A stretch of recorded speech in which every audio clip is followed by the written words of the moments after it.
বাংলা সাহিত্যের পাঠককে নতুন করে বইয়ের প্রেমে পড়তে শিখিয়েছিলেন যে মানুষটি, তিনি হুমায়ূন আহমেদ। সময় পেরিয়েছে, প্রজন্ম বদলেছে, কিন্তু তার গল্পের আবেদন ফুরায়নি।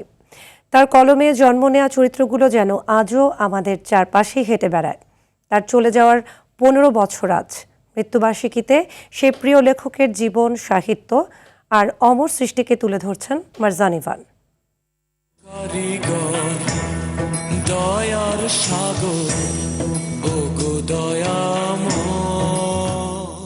বাংলা সাহিত্যের এক উজ্জ্বল নক্ষত্র হুমায়ূন আহমেদ। 1948 সালের 13 নভেম্বর নেত্রকোনার মোহনগঞ্জে জন্ম নেয়া এই লেখক স্বাধীনতা পরবর্তী বাংলা সাহিত্যকে দিয়েছেন এক নতুন মাত্রা। 1972 সালে প্রকাশিত প্রথম উপন্যাস নন্দিত নরকে দিয়েই পাঠক মহলে ব্যাপক সাড়া ফেলেন তিনি। এরপর একের পর এক সৃষ্টি করেছেন কালজয়ী উপন্যাস, গল্প, নাটক ও চলচ্চিত্র।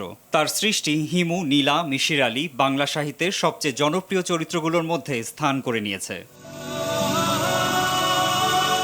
লেখালেখির পাশাপাশি নাটক ও চলচ্চিত্র নির্মাণেও রেখেছেন স্বতন্ত্র স্বাক্ষর। মানুষের হাসি, কান্না, প্রেম, পারিবারিক সম্পর্ক, মুক্তিযুদ্ধ এবং জীবনের ছোট ছোট অনুভূতিকে সহজ অথচ গভীর ভাষায় তুলে ধরার অনন্য ক্ষমতাই তাকে সাধারণ মানুষের লেখকে পরিণত করেছে। আমারে স্মরণ করে কে আইসা দাঁড়াইছে গো।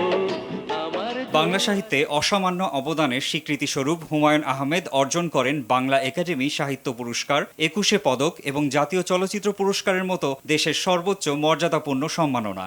আমরা বড় বড় মানুষের কথা শুনলাম, নজরুলের কথা শুনলাম, রবীন্দ্রনাথের কথা শুনলাম, আমাদের দেশের সাধারণ মানুষরা। 2012 সালের 19 জুলাই যুক্তরাষ্ট্রের নিউ ইয়র্কে চিকিৎসাধীন অবস্থায় শেষ নিঃশ্বাস ত্যাগ করেন হুমায়ূন। তবে তার মৃত্যুতে থেমে যায়নি তার যাত্রা। বইয়ের পাতায়, নাটকের পর্দায় এবং কোটি পাঠকের হৃদয়ে তিনি আজও সমান প্রাসঙ্গিক। মৃত্যু তাকে থামিয়ে দিতে পারেনি। বাংলা সাহিত্য ও সংস্কৃতিতে তার অবদান প্রজন্মের পর প্রজন্ম শ্রদ্ধার সঙ্গে স্মরণ করবে। যদি মন কাঁদে মারজান ইভান, RTV।